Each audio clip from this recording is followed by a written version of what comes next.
سلام خدمت همه شما مسیر سودیای عزیز، امیدوارم که حالتون عالی باشه. من فاصل هستم و امروز سه‌شنبه 29 ماه در خدمت شما هم با یه تحلیل دیگه روی بازار طلا و نقره. بی مقدمه بریم روی چارت داشته باشیم. خب تایم فریم دیلی طلا رو آوردم براتون. خب ما روز در واقع پنجشنبه که این کندل رو داشتیم در واقع گفتیم که پیش بینی میشه که جمعه هم بالاتر از کندل قبل خودش، یعنی این ببنده که میبینیم که داخل برگشت و در واقع بالای کندل قبلش رو سویپ کرد و برگشت داخل کندل پنجشنبه بست. این باعث شد که ما بگیم برای دوشنبه ممکن استش که حرکت نزولی ادامه دار باشه و زیر این سوینگ برامون ببنده و این کار نکرد، حتی زیرش سویپ هم نکرد، همون رو داخل رنج کندل قبل خودش یعنی جمعه بست و انتظار میره که برای امروز در واقع کندل امروز به سمت بالا حرکت بکنه و کندل قبلی خودش رو فان لیکویدیتی کنه و بالاتر هم ببنده. امروز البته خبر سیاسی اقتصادی خاصی نداریم برای دلار. این هم در نظر داشته باشید که ممکنه که بازار خود بیجون باشه، علاوه بر اون تعطیلات آمریکا هستش که همچنان ادامه داره. آه، و حالا تقریبا 4 ساعتش بیارم براتون. یعنی توی این تعطیلات آمریکا کلا حرکت اه، طلا سعودی بوده. خب و اگه بخواد همینطور ادامه پیدا بکنه ما سقف‌های جدیدتر خواهیم داشت. اوکی، اینجا ما یه دونه تشکیل نقدینگی به صورت بایستر لیکویدیتی داریم. اوکی، که در واقع سقف رو دو قلو زده برامون. خب همین ایجاد نقدینگی به صورت بای ساید برای ما این رو نشون میده که به زودی قراره که یه حرکت بهتر توی مارکت طلا ما داشته باشیم، حالا یا به سمت بالا یا به سمت پایین. اگه به سمت بالا بخواد باشه و این ران بکنه میره که سقف جدید تر بزنه در واقع. اگر نه یه سویپ کوچیک اینجا انجام بشه بخواد برگرده میاد که با این سوینگ لو اینجا یه همترازی انجام بده، یا این رو حتی ران کنه و به سمت پایین بیاد و برای در واقع قیمت های پایین تر، چون که الان در واقع طلا 8 الی 9 هفته است که یه تک داره میره بالا و سقف جدیدتر میزنه. توی تایم هفته ایش نگاه بکنین.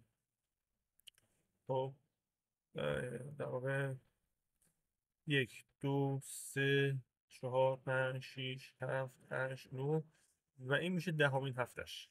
خب و همینطور هم ادامه میده اگر بخواد تعطیلات آمریکا ادامه دار باشه و این بحثایی که توی حالا بحث جنگ و اینها هست اگه ادامه دار باشه، طلا همچنان به سود خودش ادامه خواهد داد.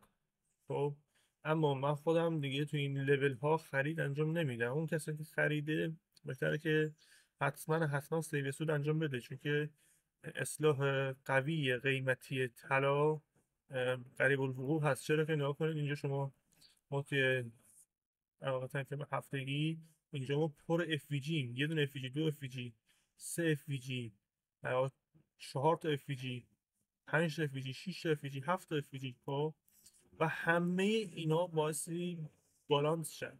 خب همشون هم بالانس نمیشن، حداقل نصفشون باید بالانس شن. اوکی، همه این ناترسی ها باعثی بالاخره بالانس بشن. پس انتظار یک اصلاح قیمتی شدید رو باید داشته باشیم. خب اون موقع است که شما میتونید روی پوزیشن سل طلا تمرکز بکنید. اوکی، اونهایی که حالا مهالت کوتاه مدت تر دارن فقط روی پوزیشن بای تمرکز کنن. تایم فریم 4 ساعتش رو که تحلیل کردیم اینو سراغ 1 ساعته.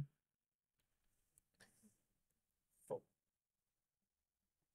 خدمت شما عرض شدم که دیروز در واقع ساعت 15 دقیقه است.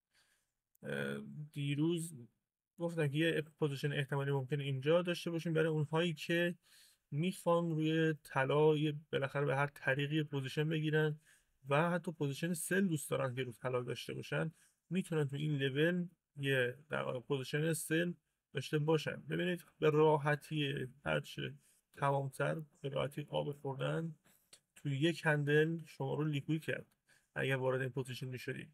روی طلا به هیچ عنوان وارد پوزیشن سل نشید، اونم توی رشد قیمتی که هر روز داره یه سقف جدید میزنه. خب طلا شوخی نداره. اوکی.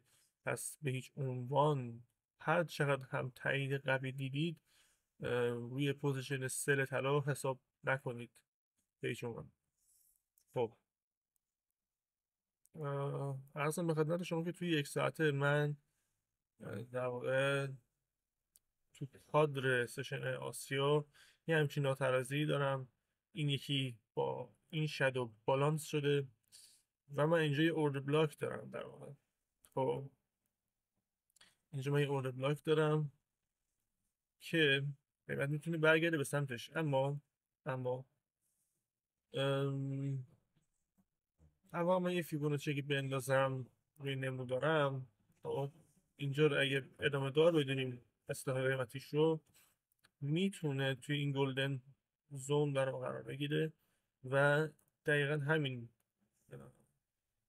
از خدمتتون که اورد بلاک آن میتیگیتد رو تاچ بکنه و برگرده به سمت بالا.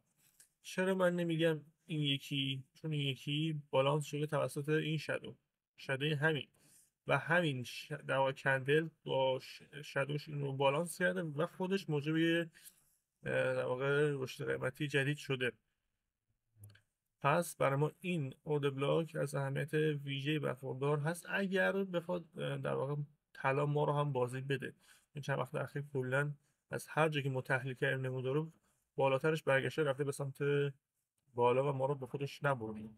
خب بنابراین پس اگر میخواید وارد این پوزیشن بشید، خب میتونید در واقع اینجاها ببینید اینقدر روی طلا نباید استاپتون کوچیک باشه هیچ وقت.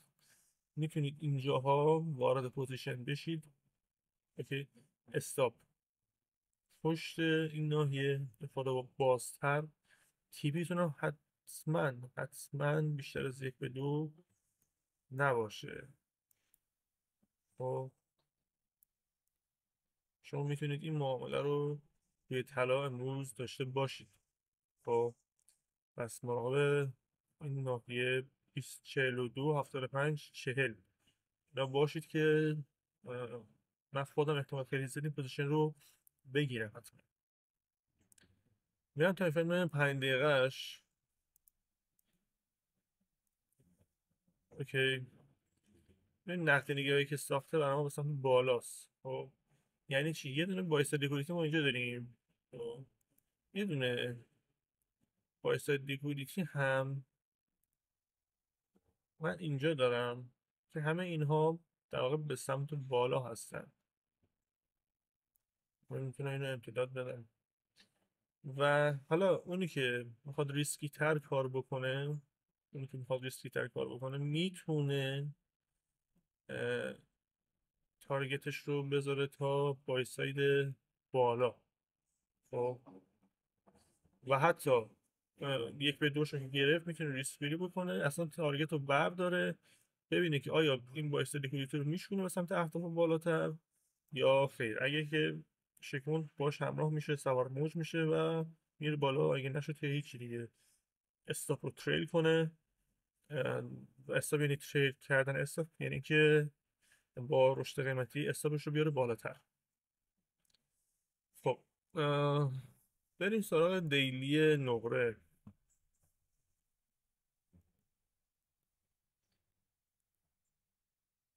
این پنجشنبه بالای کندل قبل خودش بس انتظار میرفت که جمعه یعنی این کندل میشه بالاتر ببنده که برگشت پایین بست، یعنی قشنگ نزولی شد. اوکی.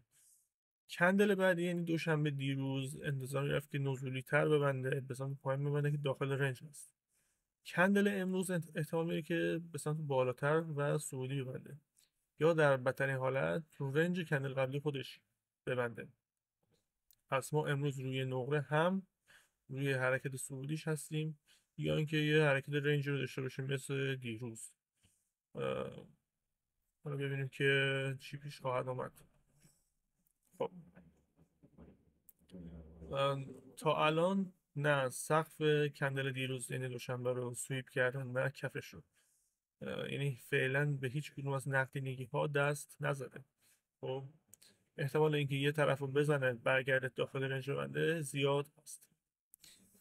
خب بریم توی 4 ساعتش.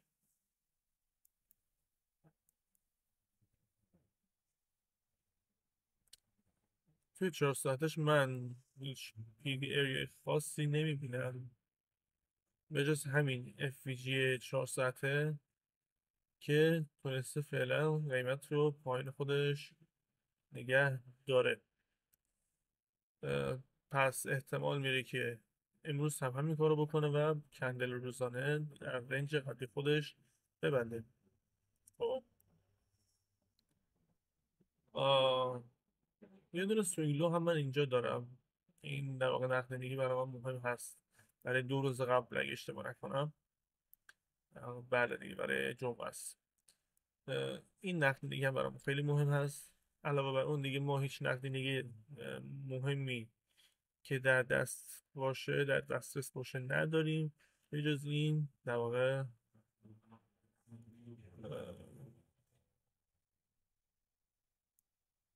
پایسا لیکویدیتی این بالا و قیمت بالاخره یک کدوم از این طرفین رو باید بگیره که بره به سمت دیگری.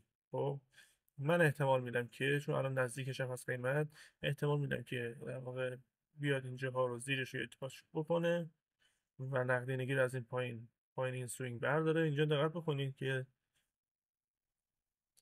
اینجا تقریبا با این کندل ها هم ترازی انجام دادن. خب پس برای ما یه دونه بایست لیکویدیتی تشکیل شده، یه دونه سل ساید لیکویدیتی. اوکی ESL.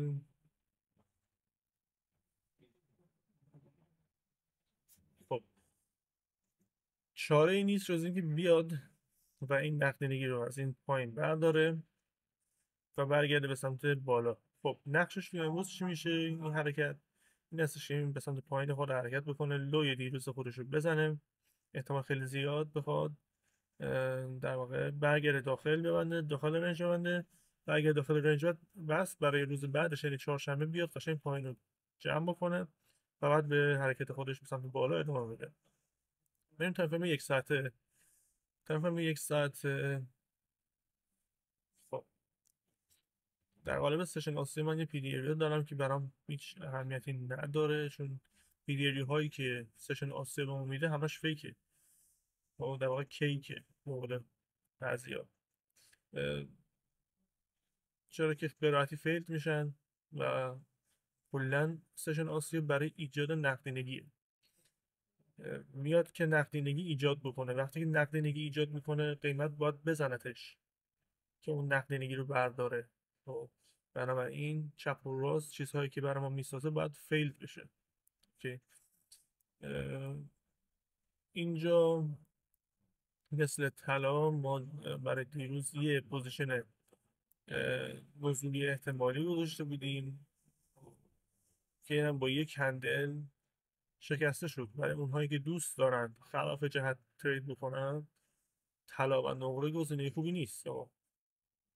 اگه خیلی دوست داری که مخالف ترند سوار بر موج بشی این دوتا دارایی برای شما سم. خب که بخواید توی صفهای جدید زدن دنبال سرشون باشید قطعا سرمایه‌تون رو از دست میدید. خب این هم نمونش که هر کس اینجاها وارد شد استاپش خورد. خب بریم سراغ تایفر 5 دقیقه‌اش.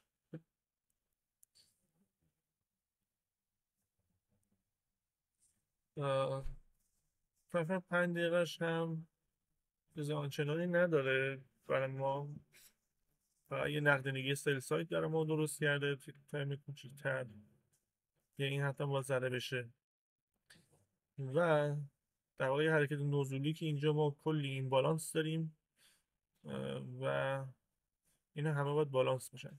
اوکی میتونه به این نواحی پیگیری ها اینجا در واقع بی‌توجهی داشته باشه، فعلا حرکتش رو به سمت پایین ادامه دار انجام بده و این کف رو بزنه و ناحیه پایین تر رو ببینه تا به این زیر برسه بعد برگرده اینا رو بالانس بکنه.